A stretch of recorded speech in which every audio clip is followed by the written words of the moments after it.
Viewers, हम पढ़ रहे कक्षा 10वीं गणित के प्रश्नावली 1.1।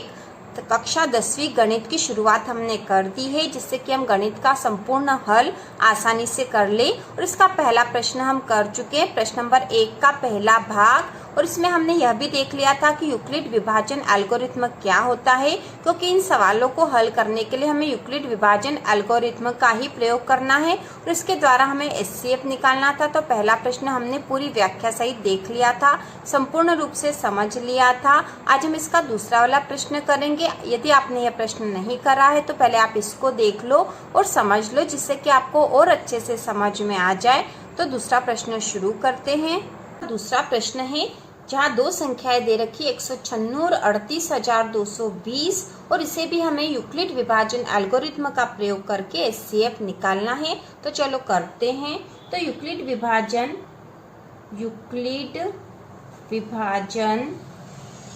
एल्गोरिथ्म के अनुसार, यूक्लिड विभाजन एल्गोरिथ्म के अनुसार हमें पता ही इसके अनुसार क्या होता है, a बराबर बी क्यू धन आर, जहाँ a और b दो धनात्मक पूर्णांक संख्या हैं। q जो है भागफल है और वो भागफल कब आएगा, जब हम a में b का भाग लगाएंगे, तब जो भागफल आएगा वो है q और जो शेषफल बचेगा वो r है। और एचसीएफ निकालने के लिए हम तब तक हल करेंगे जब तक कि r 0 नहीं आ जाता। हमने पिछले सवाल में भी ऐसा ही करा था। तो यहाँ पर a जो है बड़ी संख्या होनी चाहिए और b छोटी। तो इन दोनों संख्याओं में से हम लिख देंगे 38,220 बड़ी है 196 से। ठीक है, तो अब हम इस सूत्र के अनुसार लिख देते हैं। तो 38,220 बराबर b के स्थान पर 196 गुणा q और r तो हमें निकालना पड़ेगा, हम भाग लगा के निकालेंगे। तो हम यहीं पे भाग लगा देते हैं। ठीक है, यहीं लगा देते हैं ताकि आपको अच्छे से समझ में आ जाए। 38,220 में हम भाग लगा देंगे 196 का।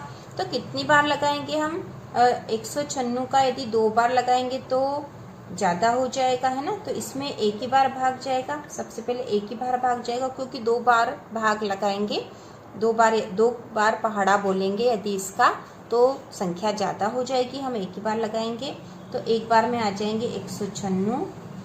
ठीक है, 196। अब यहाँ घटा देंगे, ये हो गए 12 में से 6 गए तो बचा 6 और यहाँ बच गए 7, क्योंकि इसने एक उधार दिया था तो ये हो गए 7। अब ये उधार लेगा तो 17 हो गए। 9 में से 17 घटाएंगे तो 9, 10, 11, 12, 13, 14, 15, 16, 17, 8 बचे और यहाँ बच गया 2 में से 1 गया तो बचा 1। ठीक है, ये हल कर ले। अब यहाँ से ऊपर से एक संख्या उतारेंगे तो वो हो जाएगी 2।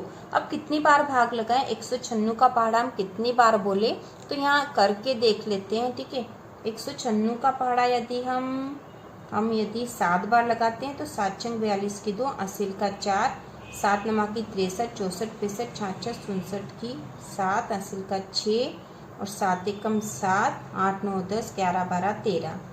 ठीक है, तो कम संख्या आ रही तो हम इसका भाग 9 बार लगा के देखते हैं। 196 का 9 बार पहाड़ा बोलेंगे तो 9 छंग 54 की 4, 80 का 5, 9 का पहाड़ा 9 बार बोलेंगे तो 81 और 5 86 की 6, 80 बचेगा 8 और 9 एकम 9 और 8 हो जाएंगे 1764 आएंगे। ठीक है, तो 9 बार भाग लगाएंगे, क्योंकि 10 बार में तो 1960 हो जाएंगे, जो कि ज़्यादा हो जाएंगे। तो हम 9 बार भाग लगा देते हैं, यहाँ आ जाएंगे 1764।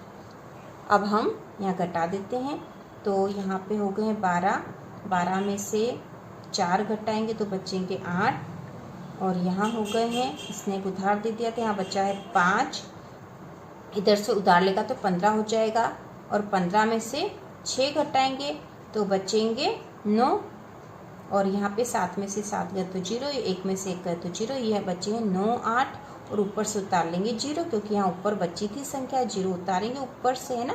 तो यहाँ पे 980। अब 196 का पहाड़ा कितनी बार बोलेंगे हम, तो गुणा करके हमें देखना पड़ेगा। यदि 196 का पहाड़ा यदि 5 बार बोलते हैं, ठीक है, क्योंकि 0 आता है, 5 अंक 30 की 0, 80 का 3, 5 का पहाड़ा 9 बार बोला तो 45, 46, 47, 48 की 8, 80 का 4, और 5 एकम 5 और 4 9, 980 आ जाएंगे 5 बार में। ठीक है, 5 बार यदि पहाड़ा बोलते हैं हम तो हमारे पास आ गए 980 और यहाँ बच गए 0। शेषफल आ गया हमारा 0 पहली बार में ही। और ये है भागफल। ठीक है, भागफल है, भागफल मतलब Q, शेषफल मतलब R। हमारे पास सूत्र है A बराबर BQ धन R। तो ये A था, ये B और Q हमने निकाल लिया। Q भागफल है, कितना आया है 195 धन R कितना आया है 0। ठीक है, R तो 0 आ गया। इस प्रकार क्योंकि पहली बार में R 0 आ गया है, शेषफल जो है 0 आ गया है, इसलिए हमारा HCF यही निकल गया। और ये जो संख्या यहाँ वाली जो संख्या B के स्थान पर जो संख्या आई है वही हमारा HCF है। जिस संख्या का हमने भाग लगाया था वही हमारा HCF होती है। तो अब हम लिख देंगे इस प्रकार 196 और 38,220 का HCF बराबर 196 है। ठीक है, और यहाँ हम लिख देंगे आंसर 196। HCF निकालना था हमें, हमने निकाल लिया है। और यह तो एक ही बार में बहुत आसानी से हल हो गया, बस भाग ही लगाना था और सूत्र के अनुसार हमें लिखना था। और जो B के स्थान पर यहाँ पर आखिरी में जब शेषफल आएगा उस समय B के स्थान पर जो संख्या होगी वही HCF होगा। HCF को तब तक हल करेंगे यूक्लिड विभाजन एल्गोरिथम के अनुसार जब तक कि शेषफल 0 नहीं आ जाता। तो यहाँ शेषफल 0 आ गया और यह हल हो गया है।